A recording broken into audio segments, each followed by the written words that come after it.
Aujourd'hui, on va parler des clients, encore une fois, mais plutôt particulièrement des clients qui sont tes proches, donc tes amis, ta famille, des connaissances qui pourraient faire appel à tes services.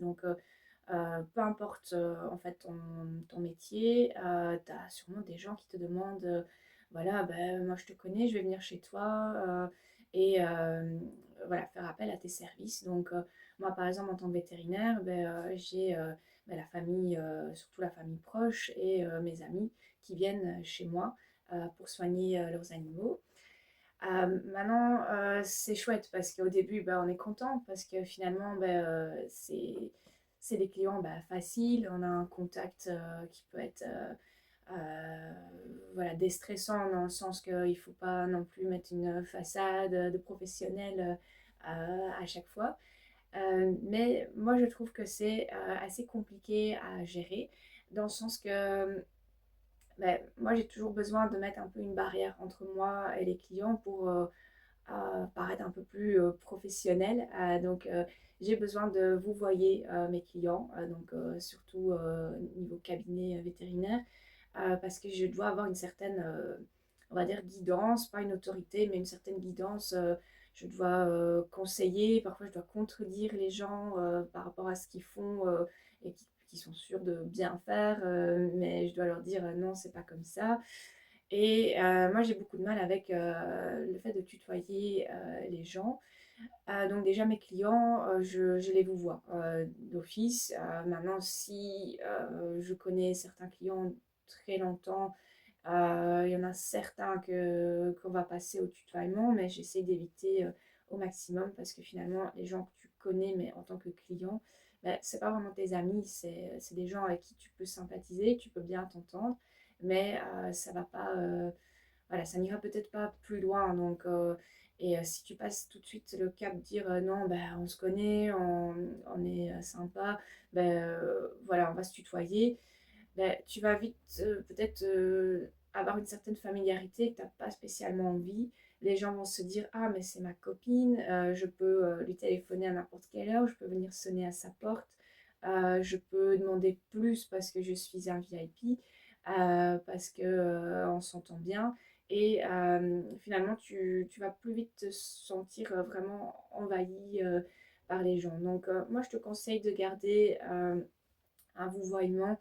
Après, ça dépend bien sûr ce que tu fais. Moi, en coaching, là, c'est d'office tu, parce qu'on est un petit peu sur le même bateau. On est des professionnels qui finalement s'entraident et se donnent des astuces. J'ai pas besoin d'avoir cette espèce d'autorité, on va dire, se mettre sur un piédestal comme quand je suis au cabinet veto chez moi. Parce que voilà, je suis docteur, j'ai, on va dire, le savoir et je dois un petit peu me mettre au-dessus pour que les gens suivent un minimum les conseils parce que c'est pas évident.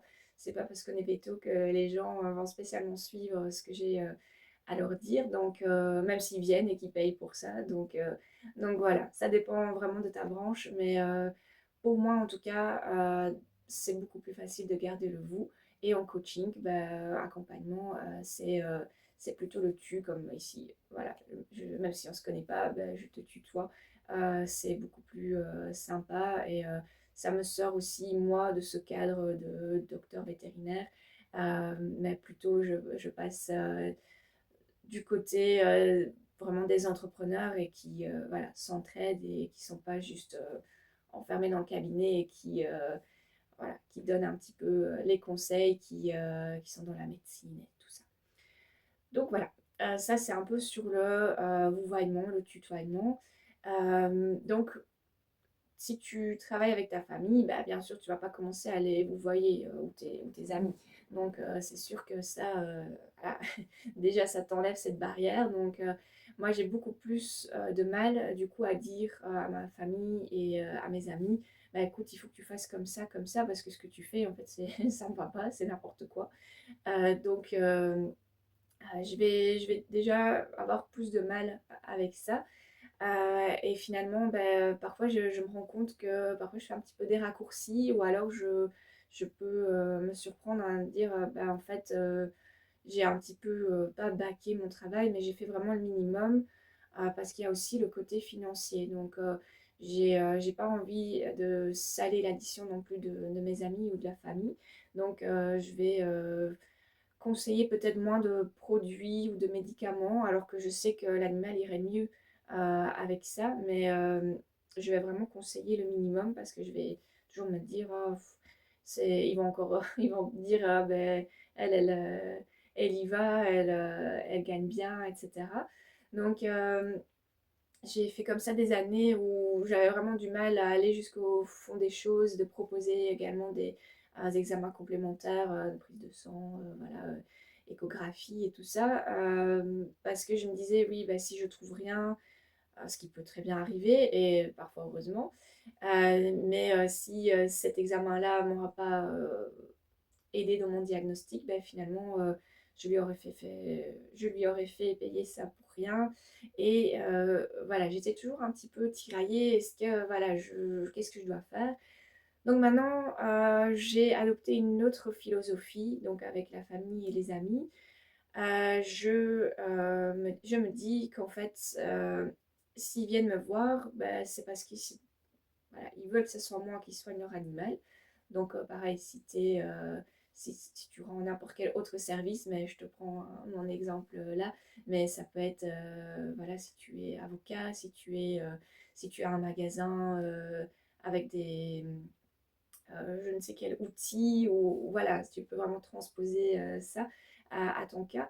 Mais je me dis, s'ils viennent chez moi, c'est qu'ils ont envie que leur animal soit bien soigné, ils viennent pas spécialement pour que je leur fasse des prix. Enfin, je l'espère. Ils viennent pour que l'animal aille mieux. Donc maintenant, je suis passée au-dessus de ça en me disant, tant pis, je vais leur proposer comme un client normal tout ce qu'il faut faire. Et à la fin, comme à mes clients habituels, je vais leur dire, ben voilà, écoute, il y a ça à faire, libre à toi, tu fais comme tu veux. Mais pour moi, voilà, il faudrait faire ça et ça. Et donc, pareil, si tu offres des services, ben, tu as des arguments pour tel ou tel service. Donc, voilà, ça s'applique à toi aussi. Donc, j'ai réussi à me faire un petit peu cet équilibre entre le fait que ben, ils viennent chez moi pour un service et ben, je vais leur rendre. Après, il y a toujours la question du prix. Euh, pour la famille très très proche, donc mes belles-sœurs, mes parents, mes beaux-parents, là j'applique des prix vraiment cassés pour tous mes actes. Parce que voilà, on se rend des services un petit peu, pas spécialement professionnels, mais d'autres services dans la famille.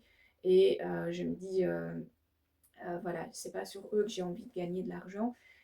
Donc, sur, pour eux, je vais appliquer vraiment des prix vraiment très cassés. Par contre, pour tout ce qui est vente de produits, parce que vétérinaire, il y a la partie acte, donc tout ce que je fais avec mes mains, et tout ce qui est vraiment produit, donc les antipuces et tout ça, croquettes et compagnie, ben là, je vais appliquer les prix normaux. Parce que bah, finalement la marge n'est pas si grande. Je dois quand même payer mes factures. Et donc là, d'office, les produits, je ne vais pas les donner. Je ne vais pas non plus faire un prix parce que je ne vais pas moi aller repayer au fournisseur la différence. Donc voilà, je fais un petit peu cette différence-là. Pour les amis, là, je ne fais pas de prix. Parce que j'estime que s'il y a des amis qui viennent chez moi, bah, que parce que je fais des prix, j'ai pas envie de ça. Et alors, après, bah, comment faire la différence entre des amis très proches et des amis que je vois une fois toutes les lunes, ou alors que des amis qui sont plutôt devenus des connaissances parce qu'on se voit plus, mais qui viennent au cabinet juste bah, parce qu'ils m'apprécient et qu'ils veulent que je soigne leur animal et qu'ils ont confiance en moi. Bah, ils pourraient très bien aller ailleurs. Donc, finalement, j'ai pas envie que les amis viennent pour les prix.